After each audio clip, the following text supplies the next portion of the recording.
Welcome to Healthbeat, Bekesisa's monthly television show. I'm Malan. The world has come a long way with HIV prevention. Just over a decade ago, using condoms and getting your partner tested for HIV were just about the only ways to protect yourself from getting infected with HIV through sex. Now we have pills, vaginal rings and injections for protection against the virus. PrEP is a word you would have heard on this show. It's short for pre-exposure prophylaxis, which is medicine you take before being exposed to HIV.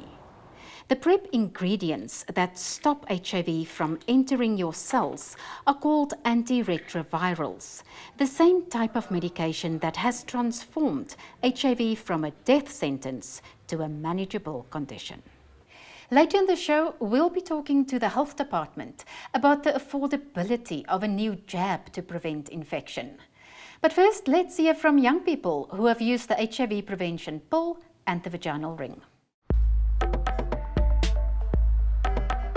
In Cape Town, the Desmond Tutu Health Foundation is taking preventative HIV medication to young people's doorsteps. These types of meds are called PrEP, which is short for pre-exposure prophylaxis. South Africa has about 500 new HIV infections each day, a third of them among teen girls and young women. Mbali Jonas is the Tutu Foundation's marketing manager. She ensures people know exactly where to find her team on any given day. So the concept behind Fast PrEP is really just to try and create an HIV-free generation. The Tutu teen truck is heading to Mitchell's Plain Town Centre outside Cape Town. It's one of 4 mobile trucks going out to different locations. They have 2 types of PrEP, a daily pill and a monthly vaginal ring. Ntombuvuyo Matola, the project manager, says they have reached over 10,000 youth in this area. Some people are not always prefer going to the clinics because of long queues. They end up not getting help the same day. So we want to bring services closer to where they are needed. Staffed entirely by young people, it's a one-stop service for both men and women under the age of 29. Being fast refers to the fact that we don't want the youth to wait for services. We're trying to bridge that gap between waiting times so that they can access their sexual and reproductive health services. The Tutu teen trucks are in different locations every day and return to the same spot within the month, so refills and follow-ups can be done on time. They're able to come and speak to kind of people that are more like their peers and a space that is very much confidential. The pill that trucks hand out can lower the chances of contracting HIV through sex to almost 0. But for that to happen, it has to be taken every day. The vaginal ring doesn't work as well as the pill. It reduces a user's risks of getting the virus by about 30%. But it only needs to be replaced monthly. Student Likona Matatu has been taking oral PrEP for the last year. I had a boyfriend at that particular time and we're kind of icky. I was going in for contraceptives and then it was explained to me what it was and then I decided instantly there that I'm gonna take it. On a good day, the team sees about 24 people. So we are offering HIV testing and counseling. We also do STI tests. We also treat the STIs. If we find that they do have any kind of STI, we test them at point of care. And then we also initiate PrEP, be it oral or the ring. Lily Twalolana has tried both the pill and the ring. So I chose the dept ring because it's much easier to use than the oral PrEP. I don't like pills. Sometimes I forgot them. So the ring, I only insert it once and it lasts for long. The ring is made of silicone and contains a drug called dept. It works for 28 days, even during menstruation. It's so comfortable and it's not difficult to insert it. Just like right now, I don't feel anything. Single mom Esetutebe chose the pill. I'm not dating at the moment, but I'm taking PrEP like every day. I don't have a problem with that. but in future, I don't know what will happen. We're going out like weekends, something can happen. I know that I'm safe.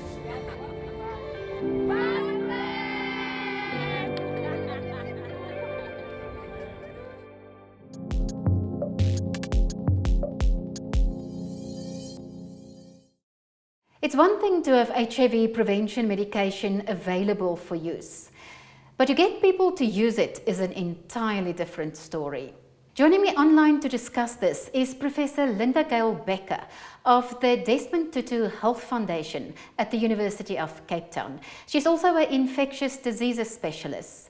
Linda-Gail, thanks very much for making the time to join us today.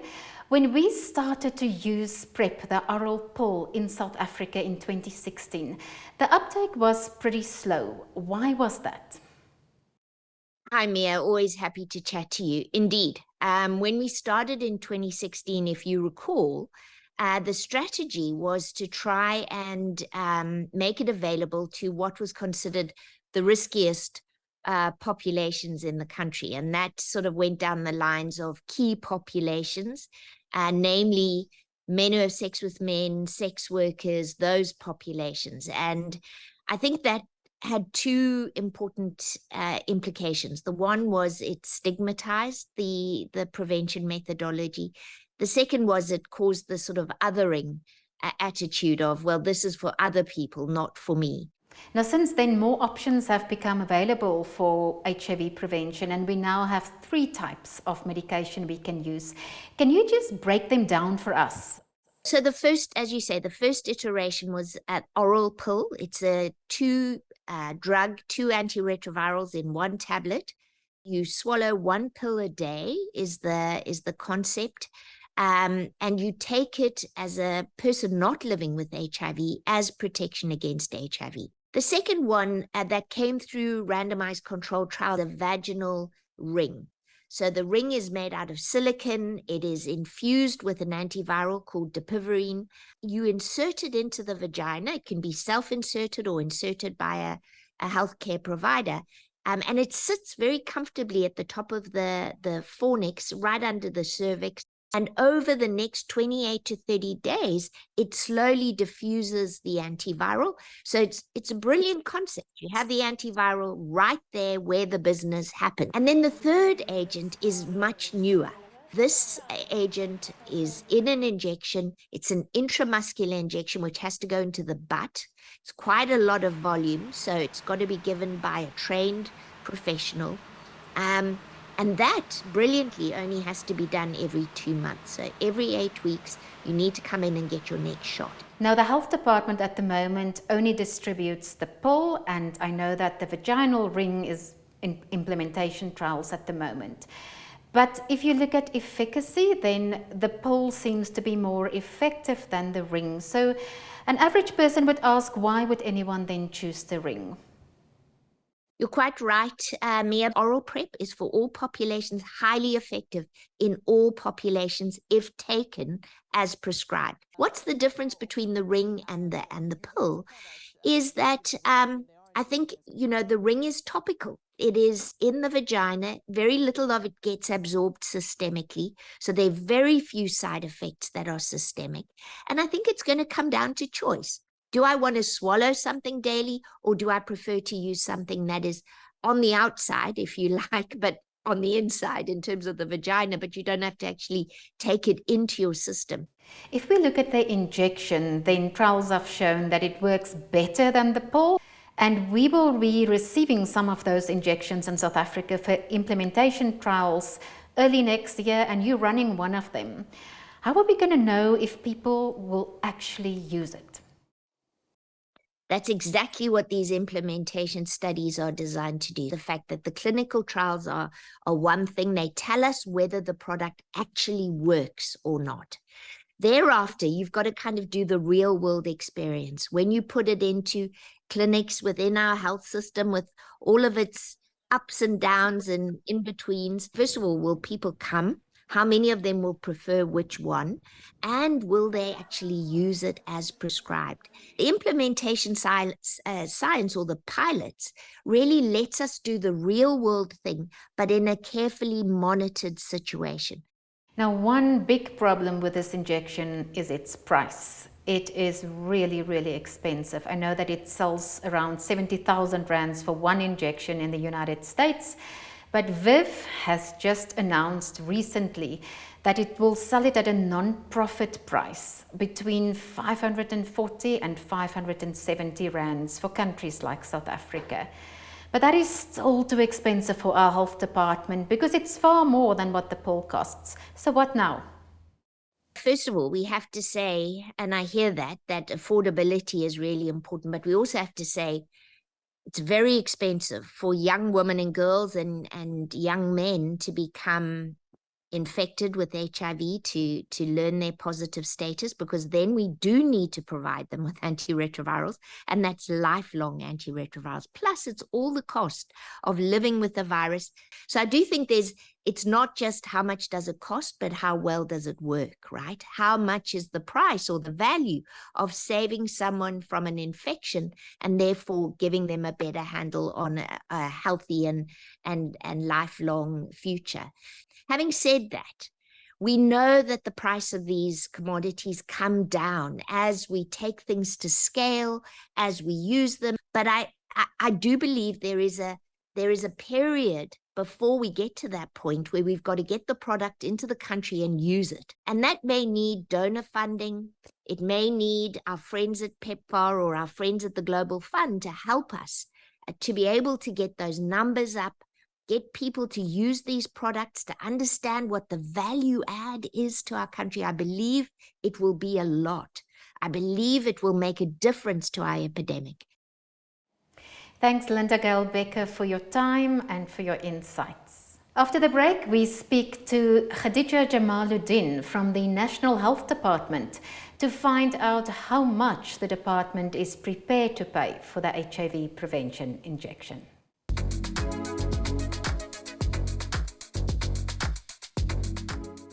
Welcome back to Healthbeat, where we're discussing HIV prevention medication. As you heard earlier in the program, there are 3 types of HIV prevention medication: a pill, a vaginal ring, and an injection. So far, the Health Department has only bought the pill. Joining me online now is the Chief Director for Procurement in the National Health Department, Khadija Jamaloodien.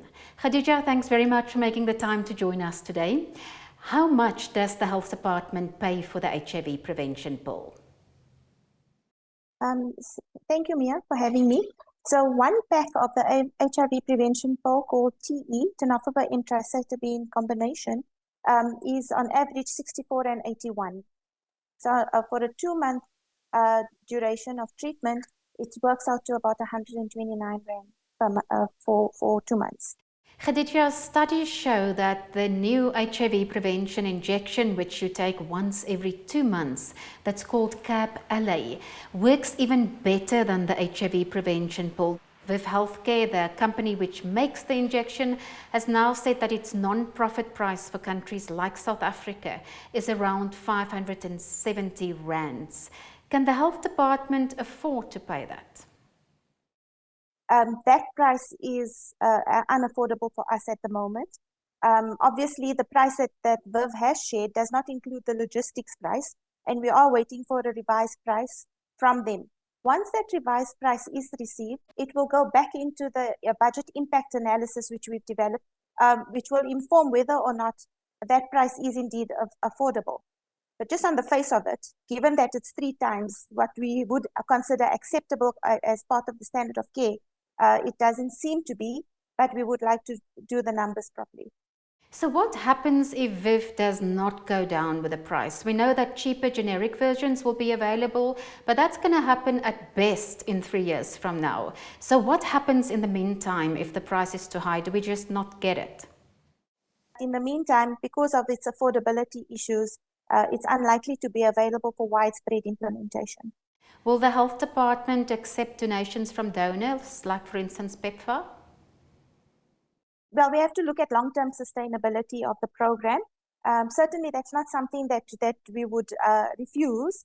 However, it should be part of the implementation study that is taking place so that we can properly get the data that we need to inform future implementation. What's happening with the vaginal ring? Will the department buy that? I know there are implementation studies running at the moment. So currently, the recommendation from the National Essential Medicines List Committee, which is a committee that's appointed by the Minister to look at the evidence, did not support the use of dapivirine ring at present. So because there is that concern about whether or not it is as effective as what we are currently using or better than, the recommendation is that we not use it for the time being until the results of future studies are available. Khadija, thanks so much for your time today. That was Khadija Jamaloodien from the National Health Department. After the break, we look at why men with HIV get diagnosed later than women and what can be done about it.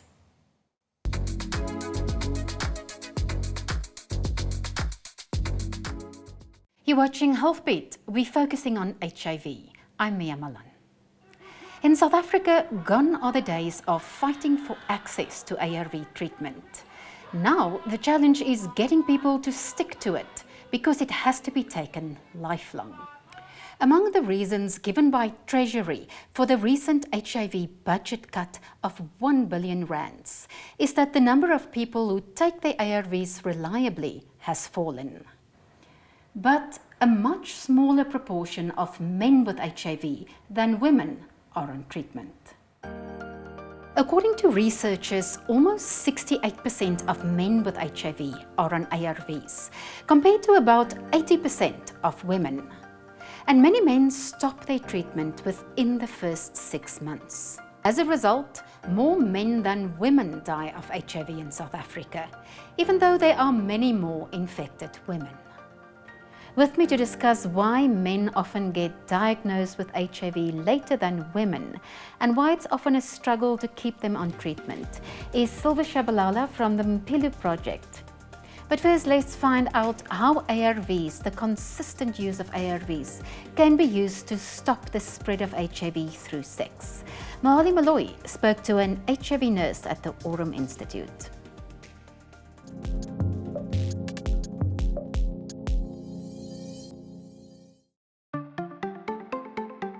Mapeseka Mabena teaches people with HIV how staying on medication can help them live normal lives and also stop them from infecting their partners.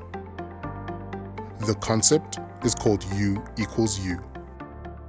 So the U equals to U messaging is aimed at improving and also dismantling the stigma around HIV and also to ensure that people understand the benefits of taking their ART. So I'm going to use these 3 bottles in front of me to explain. So the first bottle represents, has got the navy blue beads that represent the HIV virus. As you can see here, it's blue all over and we only have 1 bead that is white. So the white beads, they represent the CD4 cells.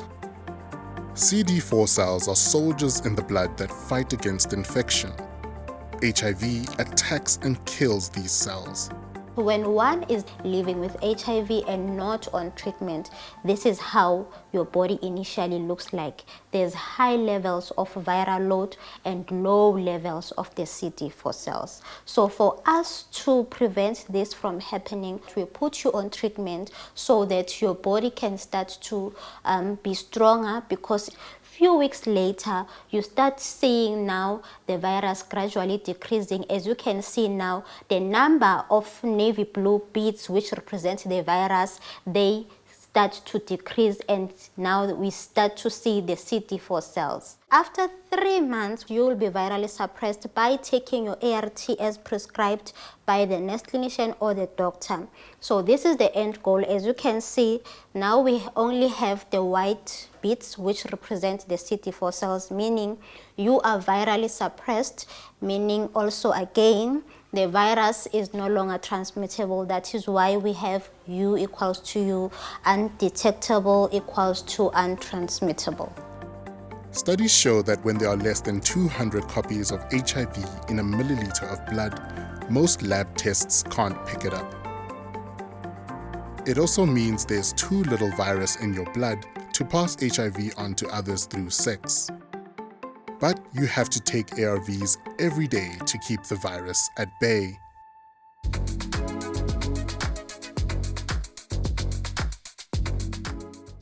Silver, welcome to the show. Thanks for your time today. You train men to be coaches to others and peer mentors to use their treatment correctly. But you have a personal story about why you became interested in this issue. Can you share that with us? At first, I lost 4 of my uncles from, HIV-related illnesses.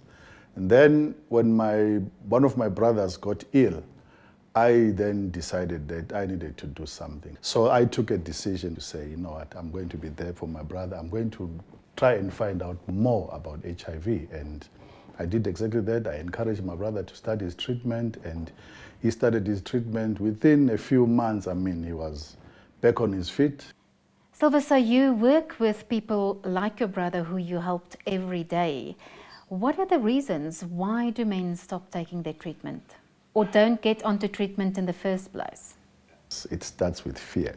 Men are afraid. When men associate HIV with fear of dying, losing strength, losing power, not being able to work.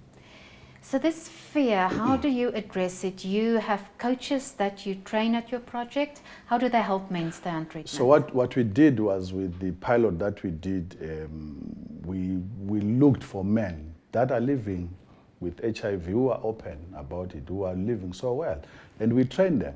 Silver, can you give me an example of how would a mentor help someone to stay on treatment? For an example, if a man shows up at a clinic, he gets tested, he tests for positive. He's referred to a coach who is based in that clinic. So that coach will take over from the nurses. He will take him through his own journey, where he will explain how he managed to overcome some of the challenges, what challenges he faces ahead. So he explains exactly how treatment works. And then from there, they exchange, telephone numbers where they can talk on WhatsApp, where they can maybe meet, depending on how, the man is struggling. So it means, he can see him on a daily basis until he's at a place where he can stand on his own. The coach will always be with him. Silver, do you have data that shows how the coaching that you do has influenced adherence at the projects where you work? When we started the project, the men that came into contact with coach was at 28% when we started.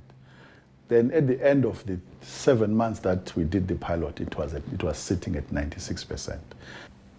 Silver Shabalala, thanks very much for your time today. Thank you very much for having me. So we need more men tested for HIV so that they can get onto treatment faster and fewer men die of the disease. That's our last show for 2023. We wish you a happy and healthy holiday.